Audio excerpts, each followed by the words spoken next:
Nongeye kugusuhuza ukurikiye Indatwa TV nkwifuriza kugubwa neza aho uri hose ku isi ndetse nakwifuriza icyumweru cyiza.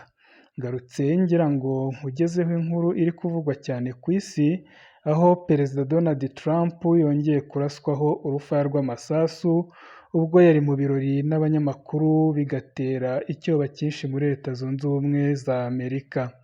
Uribaza ute se byagenze gute? Kuki Donald Trump akomeje kugabwaho ibitero?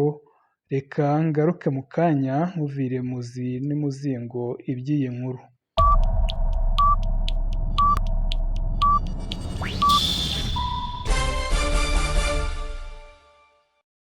Perezida wa Leta Zunze Ubumwe za Amerika Donald Trump, umugore we Melania Trump n'abandi bayobozi bahungishijwe igitaraganya bububa nyuma yo kugabwaho igitero muri hoteli y'i Washington DC, ubwo bari mu birori n'itangazamakuru bizwi nka White House Correspondents' Dinner ku mugoroba wo kuri uyu wa 25 Mata 2026.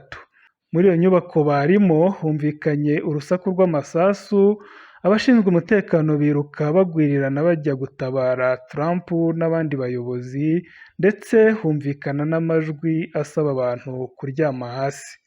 Amashusho yasakajwe ku mbuga nkoranyambaga yagaragaje abayobozi bari aho bagenda bububa, ndetse n'abari bateraniye aho baryamye hasi, mu gihe abandi banyamakuru bafataga amashusho n'amafoto. Ibi byabaye nyuma y'ijambo ry'ikaze ndetse no mu gihe cyo kurya, mbere y'uko Donald Trump yagombaga gufata ijambo. NBC News yatangaje ko ukekwaho kugaba icyo gitero yamaze gutabwa muri yombi, akaba ari umugabo w'imyaka 31 witwa Cole Thomas Allen, ukomoka ahitwa Torrance muri California.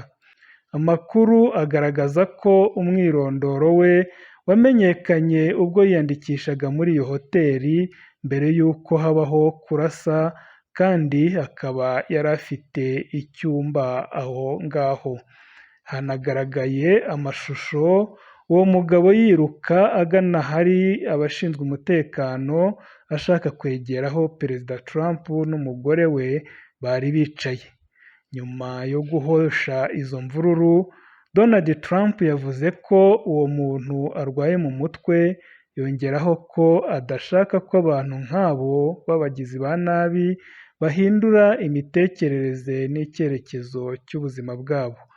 Perezida Trump yongeyeho ko icyo gitero kidafite aho gihuriye n'intambara ya Iran, ashimangira ko ibyo byose bitazamubuza gutsinda iyo ntambara.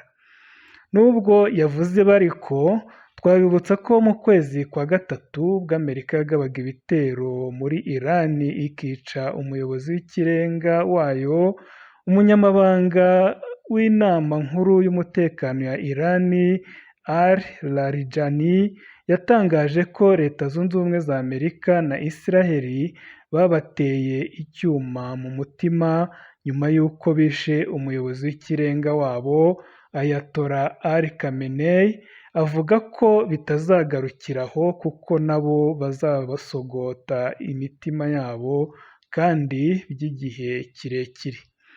Yavuze ko abanzi ba Iran bamaze igihe bashaka kuyicogoza bakoresheje igitutu mu bukungu, ariko ko byabapfubanye.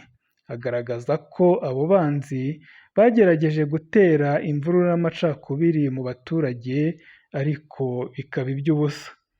Ati abanzi ba Iran babonye imigambi yabo mibisha itagerwaho mu gihe Khamenei akiri ku buyobozi, ariyo mpamvu bahisemo kumugabaho igitero mbere. Yakomeje ashinja Israel na Amerika politike yo guhungabanya Iran hagamijwe kuyicogoza no kuyicamo ibice, ashinja Perezida Donald Trump ubusahuzi bitewe na politike ye ishyigikira gusahura umutungo w'ibindi bihugu. Larijani kandi yaburiye ibyo bihugu ko igiye kwihorera by'akataraboneka ku hantu aho ariho hose bifite ibirindiro mu karere kandi bazumva akababaro babateye nubwo yashimangiye ko Iran idashaka intambara n'ibihugu biyikikije avuga ko Tehran izabikora mu rwego rwo kwirwanaho kandi ibyo yarabikoze kuko yarashe kuri Israel, Leta Zunze Ubumwe z'Abarabu, Saudi Arabia, Kuwait, Jordania ndetse na Bahrain. Trump aheruka kurokoka urupfu ubwo yarimo kwiyamamaza muri Pennsylvania mu 2024. Umuntu witwaje imbunda yarashe amasasu menshi ahitana umwe mu bari bitabiriye kwiyamamaza ndetse anakomeretsa byoroheje perezida ku gutwi.